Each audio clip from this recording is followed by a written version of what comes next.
is another body. Or But grinder. it has to be a live body. They're not dead body. Hold on, let me adjust it. Not dead bodies, live bodies. Thumbnail.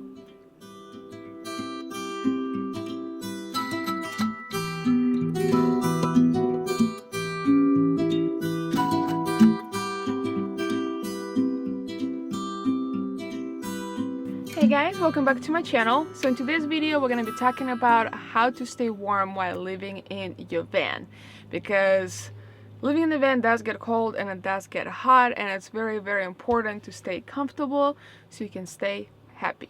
But before we start this video, as always, I want to do a huge thank you to all of my Patreons. Thank you so much for supporting this channel and keeping these videos coming. I really appreciate it. Also, don't forget to hit the thumbs up on the video, and don't forget to subscribe if you're new to this channel. Join the Evie family, and don't forget to click that bell notification thing so you get notified every single time I upload a new video. And leave me some comments down below. What do you think about this whole video? Do you think, well, if you live in the van, do you use any of these tips on how to stay warm? Or if you know anything else you can do to stay warm in your van, leave them down in the comments below, and let's get this conversation started. Okay, so first thing that you can do to stay warm in your van is insulation. Insulation is very important. It will prevent the cold air coming inside your van, and it will keep your van warmer for longer. So having good insulation is very important, and that's probably the first step to staying warm in your van, because you have to do it while you build out your van. So definitely don't forget that. Another thing is windows. Windows are probably the fastest and the easiest way that cold air can come through in your van. So insulating your windows is very important. We live in the cargo van, so we don't have too many windows, which is nice, but we still have them, so we have to insulate them. And the way you can do it is Reflectix, and that's probably what most people do, is they get just thin thing of Reflectix and they put on the windows, and they cover like the part that faces inside your van with fabric so it looks nicer.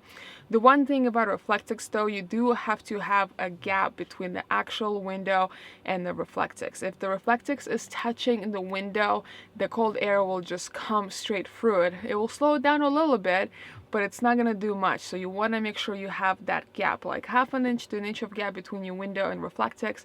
That way the cold air will stay in that gap, and it's not gonna transfer as fast into your van. What I know Jed's done in the past, and what other people do, is they cover one side of Reflectix with black, like the light blackout material or transfer proof material, so it slows down the transfer of cold air even faster. Or they will spray it with like a plastic dip. Another thing you can do is spray your actual windows with plastic dip, but then with that you're not going to be able to use the windows. So if you're very huge on natural light and you want to be able to see out of your windows, then covering your windows with plastic dip is not a good idea. You can remove it, but you can just keep removing it and putting it on. So covering your windows is very important.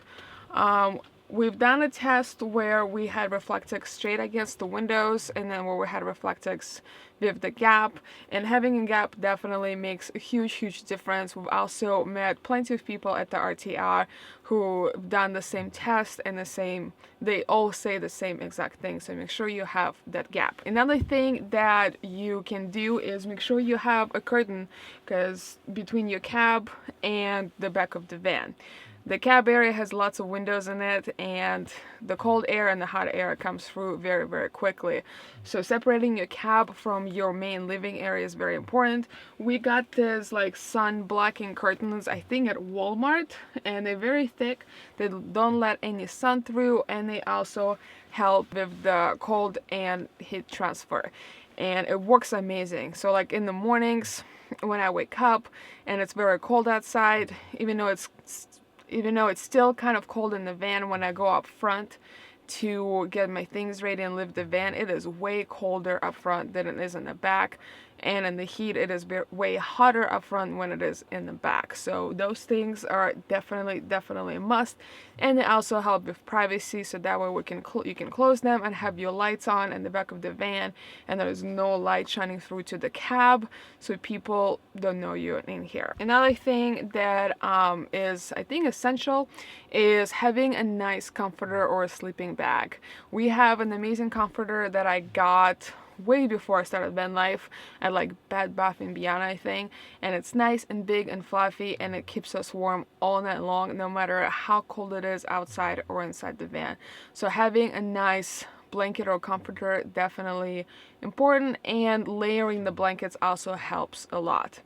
When it comes to actually being warm in the bed, another thing that you can do is boil hot water and fill up like water bottles or flask with hot water and put them in your bed under your blankets next to you, and it will keep you warm all night long.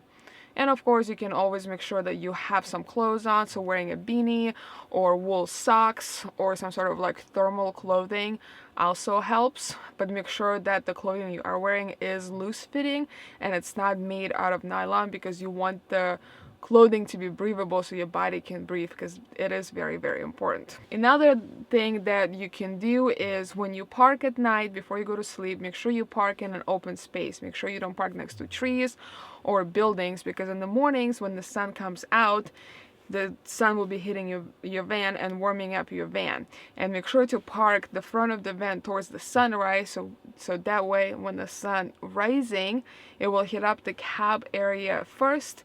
It always gets hotter in the cab first because it's not insulated, and then the heat will transfer to the back of the van.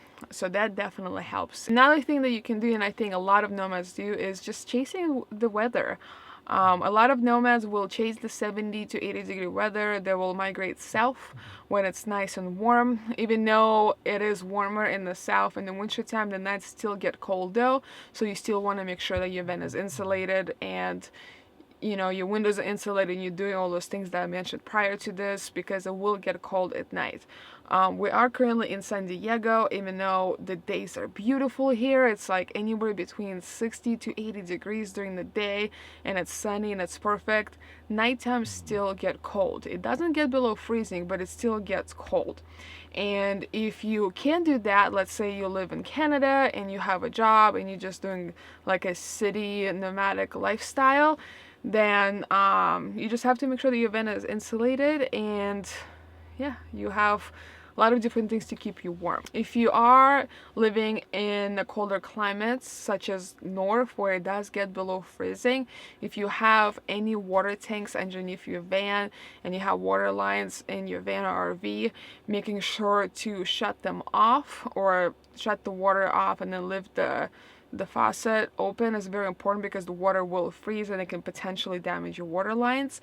And I think same with diesel. I think certain types of diesel freeze at certain temperatures. And as always, you can always just drink warmer beverages, and making sure you have tea or hot cocoa. And by drinking warmer beverages, it will keep your body warmer, and it's going to make you feel good and happy.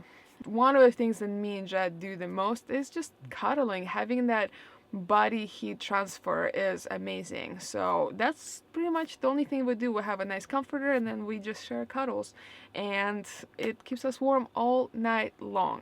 If you don't have another person to cuddle with, then you can always get a pet, such as a dog named Lily. Beautiful girl over here. You can always cuddle with your dog or a cat. Or if you don't have a cat or a dog or a boyfriend or a girlfriend to cuddle with, then there's always casual encounters on Craigslist. You can always check out that to find a person to cuddle with. Or there's Tinder. You can always find somebody there. Or there's Grindr. You can always find somebody there as well. There's a lot of options out there where you can find somebody to cuddle with and stay warm inside your van. And yeah, just have some fun while you're at it as well.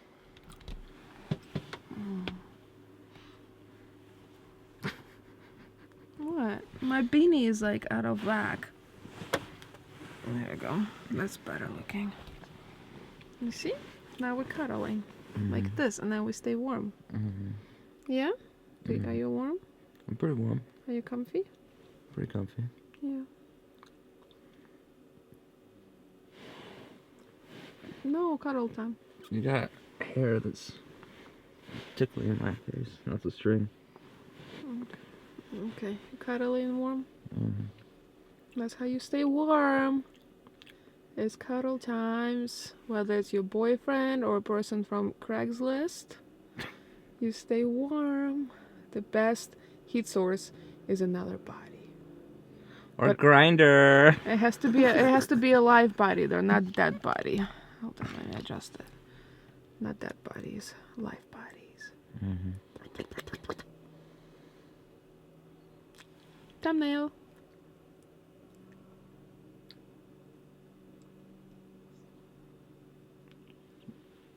No. What? No. No? Okay, I'm turning off the camera now. Turn it off. Because it's funny times. Sexy times. Ooh. You farted. Did I put spit on you? Yeah, you spit all over my face. I'm sorry. I didn't mean to, I promise.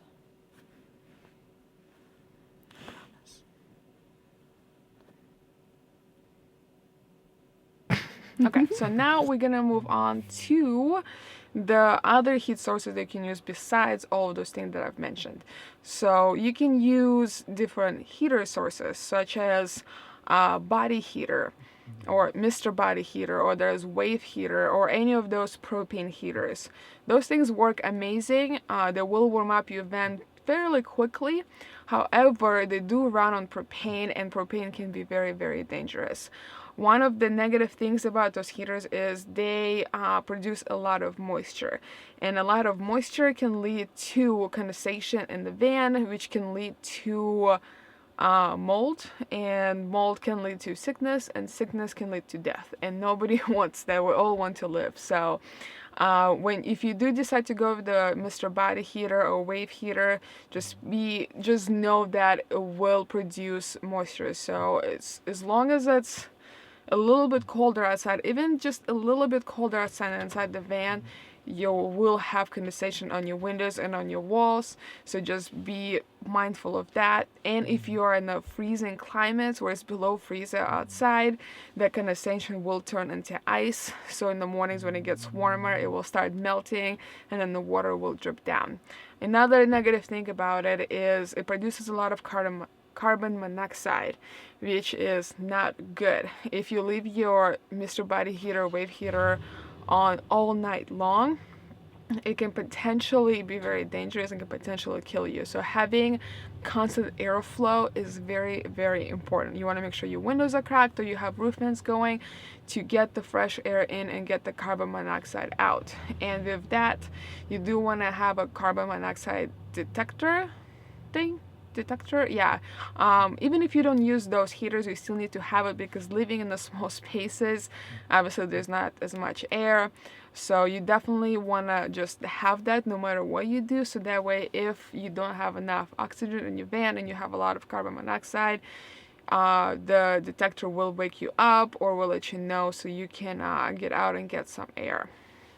Another great way to warm up your van is electric heaters.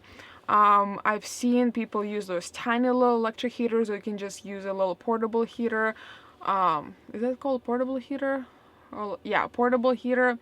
Those work great because they don't use propane, number one, so there's going to be no moisture, but you do need to have electrical source, or at least a good amount of electrical power to run those. And if you do want to run those all night, you definitely need to have a big power bank to be able to run it all night long. So those are amazing, but you do need to have electricity. And if you want to know how you can get electricity in your van or how to power your van, stay tuned, because I will be making a video here shortly on how to power your van and all different ways you can do it. And another thing that you can do to warm up your van is I forget the name of those heaters, but they run off of the gas in your van, so out of your gas tank. I think they make the diesel ones and the regular gas ones, and they just hook up to your current gas tank, and you just turn it on and they push warm air out of the holes. Those things work amazing because you can set climate control, so you can set the temperature you want your van to be at.